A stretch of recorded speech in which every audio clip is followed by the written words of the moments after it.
As you know, here on the Backcast, we like to talk about strategies and techniques, and I was on the lower Sacramento River with guide Brian Flint, and we talked about a section of the river, and specifically, in particular, when you have a section that's split with some structure like a rock, and kind of creates those flows, those seams and eddies. And we talked about fishing those, and he had some really interesting stuff to say about that and learned a lot. When you have a rock in the river, it's going to split the river into two, and it's going to create two seams, a far and a close seam. You're going to want to fish both of those as much as you can, and the dead water in between, a little bit harder because you got to fish over the current, but both of those seams are going to be very money. Anything like that where the river splits into a subsection where you can kind of identify a certain current seam or a feeding lane that these fish might be hanging in other than just flat water. And when you're trying to read big water like this, you need some sort of structure and seam.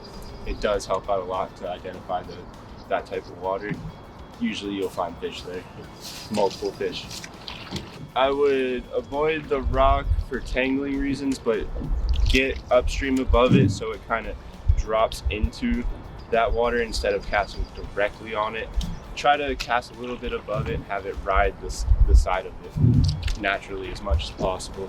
You want to try to hug the boulder or structure as much as you can without tangling, and then work your way from the first seam, then the dead water, then the next seam. For the pocket behind a boulder, the water won't be moving much, or it'll be a back eddy, so you'll want to high stick or keep your rod as high as possible, keep the fly line off the water, off that current, and just keep it in there as much as possible. Let it marinate as much as you can.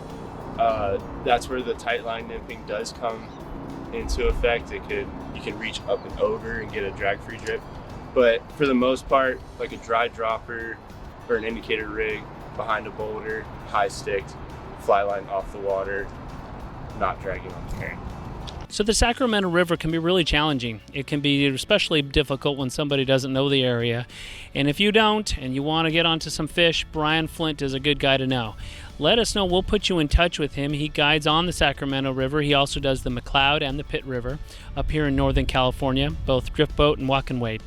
And we'll get you in touch with him, and maybe you can kind of get some of that knowledge to you as well. We'll see you right here next time on the Backcast.